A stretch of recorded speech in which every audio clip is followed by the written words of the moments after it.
Powered by the Inside the Birds podcast. Now, live from inside the Matt Black Kia Studios. It's Football at 4. And Football at 4 is powered by the Inside the Birds podcast with Jeff Mosher and Adam Caplan, who joins me now to talk a little birds as we get ready for training camp. Starts a week from today. Camp reports on Tuesday the 26th, and then they'll be on the field on Wednesday of next week. We'll have full coverage here during Football at 4. Plenty of previews and coverage at InsideTheBirds.com and the Inside the Birds podcast as Adam Caplan takes a look at how this Eagles roster and teams shape up against the rest of their NFC foes, the North, the South, the West. We've taken a big look at the East.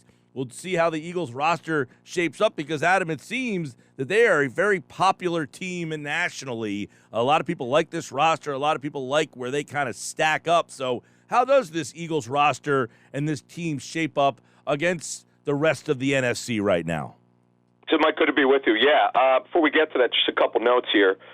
Yeah, the next Tuesday, so a week from now, the Eagles do report. Every team will have practice by next Wednesday, the 27th.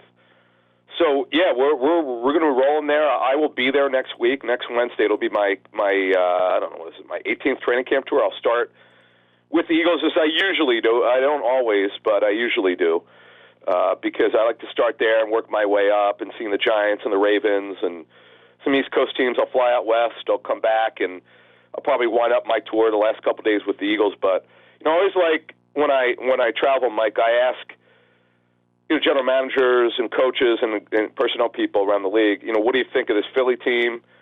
If you've seen them, if you watched your tape from last season. So one of the things I like to do is, because we've already done I broke down the NFC East in terms of what the other teams look like. And we're doing that, by the way, with Greg Cosell from NFL Films. We've dropped already the outlook on the Cowboys and the Washington team, the Commanders, and all of them on every podcasting platform, whether it's YouTube, if you want to see our smiling faces, or if you want to download it or listen to it on Apple or Android platform, you could do that as well.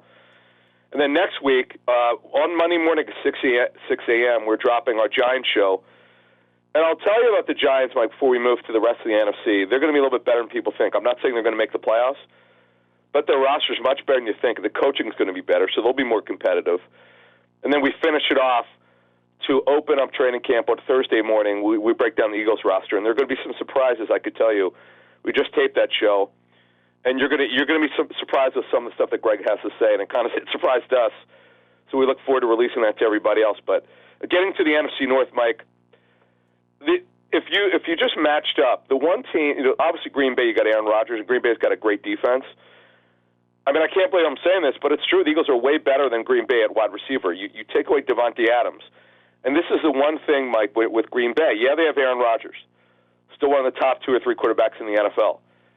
But who's he throwing to? Sammy Watkins can't play anymore. He's a number 4 receiver. Alan Lazard has never been a full-time starter. Randall Cobb is near the end of his career as a slot receiver. Christian Watson is a very raw second-round pick out of North Dakota State, who I saw at the Senior Bowl run away from a lot of defenders, but he needs a lot of development. So I'm not saying if the Eagles make the playoffs that they're going to be better than Green Bay or they're going to be better than Green Bay this season. But if I'm a Packer fan, I do wonder and I do worry. And by the way, Robert Tonyan, their starting tight end's coming back from a torn ACL. I do wonder, and I would be concerned about their ability to have some playmakers without Devontae Adams. Yeah, Green Bay is a team I think we all just take for granted, right? I mean, they won that division going away last year, and we just take for granted that, hey, they have Aaron Rodgers. That means they're going to be right there again. Do you think that they, we did the North preview with Andrew on Thursday of last week, and he doesn't think they're going to I think he had Minnesota ahead of them this year. That would be hard to do. They have a new coaching staff.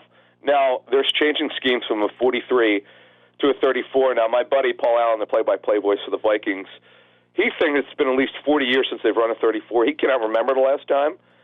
I certainly can't. No one seems to be able to figure that out. It is really hard in 1 year to go from a 43 to a 34. Now, they have personnel that'll somewhat match it, but you can't expect them to be as good on defense. They're a little bit shaky at corner. Their offensive line's not nearly as good as the Eagles. We're talking about Minnesota here. Now, obviously they've got Justin Jefferson and Adam Thielen. KJ Osborne has proved to be a very good backup who had to start last season at times when Thielen was hurt. And the great Dalvin Cook, who's great when he's healthy, but he has problems staying healthy. They have a chance to be 500. I definitely see them over 5, 9, and 8, that kind of area. And plus, they'll be more aggressive with the passing game. Mike Zimmer, the former head coach, micromanage their offense, but that won't be going on because Kevin O'Connell, the head coach, will call the plays on offense. Over in the South, we did that 2 weeks ago. Jeff Mosher pinch hit for Andrew that day, and that was the day that Baker Mayfield had been traded. So we kind of called an audible and did the South that day. You've got Carolina there, who obviously struggled. You've got Tampa Bay with Brady back. You've got the Saints, who are kind of a wild card there. And then, of course, that division has seemingly been Tampa's the last couple of years. So how does the Eagles roster and teams shape up against that division? Yeah, so, if you just took Tampa, obviously Tampa's better than the Eagles. You saw them embarrass the Eagles twice last season. Brady just absolutely annihilated. I mean, I get it. Brady's the best quarterback in NFL history, but it was like the Eagles brought a slingshot to a gunfight. I mean, it was just embarrassing. So defensively, the Eagles are going to be much better than they were last year because they've got better talent. Now, how much better remains to be seen because the defensive coordinator's got to do a better job. Now, they match up real well. They annihilated Atlanta. I know it was week 1 and last season. It was Arthur Smith's first game as the head coach, who, by the way, could have very well been the Eagles head coach if they were willing to wait, but they weren't. He took the offer that he had from Atlanta, and he took it, and they were 7-10. They were respectable. You mentioned Baker Mayfield. Talking to the Panthers, Mike, they feel really good about their roster. They were very aggressive in free agency. They're going to have 4 new starters in the offensive line. They had one of the bottom 3 offensive lines. They were in it for Andre Dillard last spring, actually last fall at the trade deadline, but Eagles weren't trading for him. They filled out that left tackle, so they clearly don't want Andre Dillard. They got Ike Iguano, who's arguably the best left tackle for this draft. So they're looking good at receiver. They're looking much better on the offensive line. They had a good defense last season under Phil Snow, who you remember, Mike, who coached with Matt Roll Temple, was really good. They're going to be very competitive. They're a team that should be over 500. You know, it's funny. Their over-under now, I think, is 6.5. It went up 1 game after the Mayfield trade. I love the over there. They are going to be over. They're going to be at least 9 wins. I think they'll be 9 and 8. I think that'll be the bottom of what they'll be this season. And then New Orleans, yeah, boy, they were aggressive, no doubt about it. Tyrann Mathieu, who the Chiefs did make an offer to re-sign. Some people think he's near the end of his career, but they've got a very good defense. Michael Thomas come back from major ankle surgery. His second one. He's barely played the last 2 years. Jarvis Landry comes in there. Chris Olave, a first-round pick at wide receiver. So they had a bottom 5, bottom 7 receiver core. Now they've upgraded it. They've got a new left tackle in Trevor Penning. My issue is, too, though, Jameis Winston, their starting quarterback, comes from a torn ACL, and Alvin Kamara could be suspended. So you have to keep that in mind. That would concern me. Adam, the West, many people thought was the deepest, best division last year. Arizona, obviously, with San Francisco and Seattle all coming up short behind the defending Super Bowl champions. So you put the Eagles out West. How do they stack up with that division? Well, they're much better in Seattle. Now, I don't believe Jimmy Garoppolo will wind up being released, but if somehow they got him, that would make certainly Seattle be better because they're terrible at quarterback. They're in the worst shape of any NFL team at quarterback right now. They don't have a valid starter. Drew Lock will wind up winning that job, but he's below average. When you look at it, Eagles are better than Seattle. The Cardinals know that DeAndre Hopkins for 6 games. That certainly would concern me. They really regressed. Kyler Murray, the Cardinals starting quarterback, really regressed after Hopkins got hurt. He had 2 separate injuries, knee surgery, and then before that he had a hamstring strain which lingered. So that would concern me without him for those 6 games. Hollywood Brown is there, who will play opposite A.J. Green, but D-Hop is still one of the top 5 receivers in the league. The Eagles, I think, are going to wind up being a little bit better than the Cardinals. The Rams are better than the Eagles. They're defending Super Bowl champs. They lost Von Miller, but it's not like Von Miller was there for very long. He was just there for the trade deadline. Certainly helped him. They got Bobby Wagner in their 34 defense to play inside linebacker. It's got a 2-year structure, so they'll be there for 2 years. You still got Jalen Ramsey's terrific. They've got a very good front, good, not great offensive line. Their issues are on the interior of their offensive line. They're going to be very good at tackle, and they're good at wide receiver, the OBJ, if he comes back, and they want him back. He's come back from yet another major knee injury. Cam Akers, he'll be fully back from his Achilles. Stafford's terrific. Had the best year of his career by far. This is a really good football team, very well coached. They're the healthiest team in the National Football League the last 2 seasons. They're way better. And the Niners, they probably overachieved last season, Mike. They're a good team. They're well coached. But if Trey Lance is the starter and they want him to be the starter, you have to think they're going to take a little bit of a step back. He was sort of underwhelming last season, the little that he played. So I think they're there. I think the Niners may be slightly better. They did win very early in the season. Was it week 2 at Philly last season? The Eagles were totally inept offensively. They're very good defensively, led by D'Amico Ryans, their defense coordinator, who will be a head coach probably next year. So if you looked at it right now, the Eagles, to me, if we were to rank the NFC teams right now, Mike, if I would probably say the Eagles are somewhere around the 5th best. I would put Tampa ahead of them, the Rams ahead of them, Niners slightly ahead of them. After that, only because it's Aaron Rodgers, their defense is better than the Eagles. I don't care what the Eagles do. And I know they're going to be better because they added talent. Green Bay's much better than the Eagles no matter what you say. But they're close because Eagles are way better on the offensive line and at wide receiver. Now, the Packers are good at running back. But I got to take Rodgers just because he's just so much better than Hurts. It's, obviously, we all know this. I think they're somewhere around 5th, which, quite frankly, it could be move up to 4th if we were going to rank all just by conference. I mean, you could argue that they're 4. They're somewhere between 4 and 5 right now. That's pretty good, considering they barely got the playoffs and they got housed at Tampa.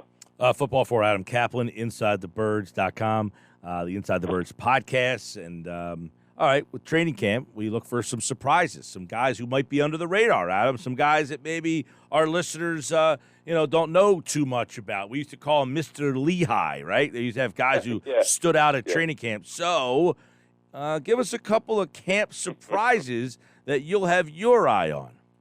Well, it's funny because I would not put, Henry Josie would not be in my off-season. So do you remember Henry Josie? Yes. Who the fans hated Chip Kelly for. I think it was Chip Kelly who cut him, if I'm not mistaken.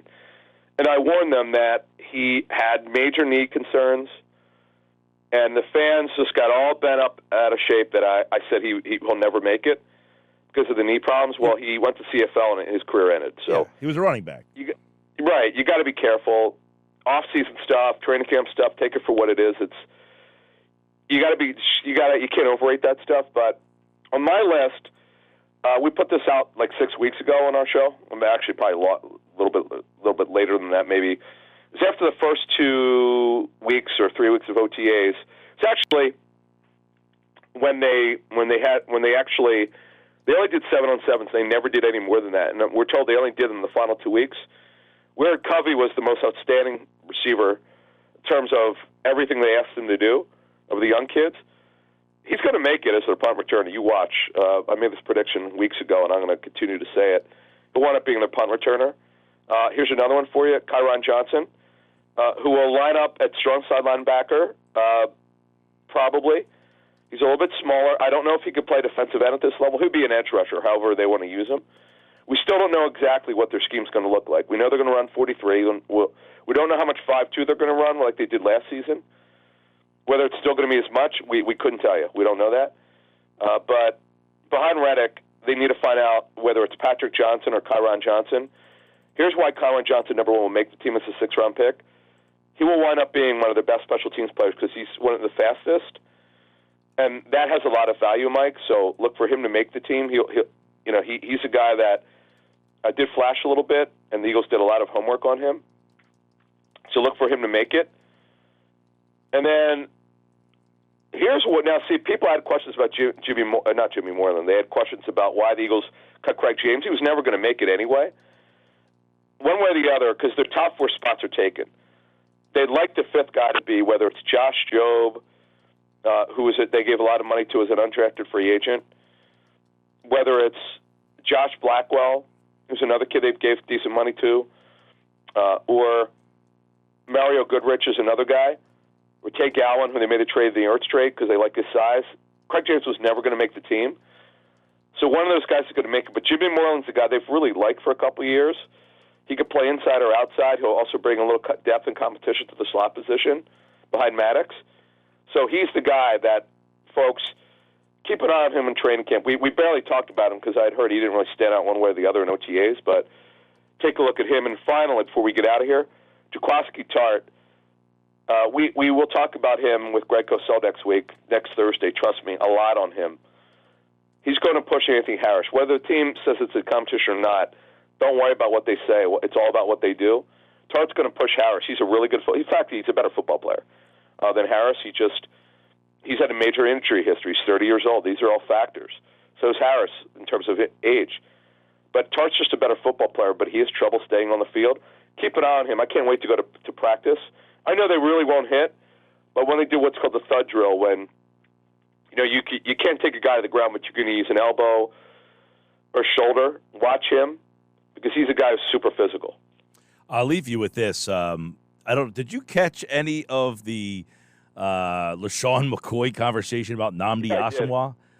Now, do you remember Asomugha when he signed and the talk being like, this guy's cooked, he can't play? Well, here's the thing. So I was doing radio. Remember, it was the night of the Hunter Pence trade. Yep. It was just an unbelievable day for doing sports radio. I was doing radio here in Philly. And I almost fell off my chair. I mean, because the Eagles were in on Nnamdi, then they were out but monitoring, and they got in at the last minute because it fell through with the Jets. And look, remember, this is coming out of lockout, if I'm not mistaken. And this is when Juan Castillo was the defense coordinator, I believe. Yep. And this was an absolute mistake. Juan was just not ready to be. He hadn't coached defense since college and since the 80s. And this was just a mistake by Andy Reid. And Nnamdi he had lost a little bit in his legs, and he was for him to be successful, you had to use him a certain way. And if you remember, he's a little bit of an odd guy, good person. And he's actually an actor. But he never fit in the culture. Remember, he'd eat in his car, not in the lunchroom. It's a very odd guy, and so the Eagles, the dream team thing, signing all these players. When this works in the NBA, it does not work in the NFL. You could mix it, like you could have a good mix of drafted players and sign selected free agents, but you can't. You got to be bringing the right guys here. That was an absolute disaster, and those stories were hilarious.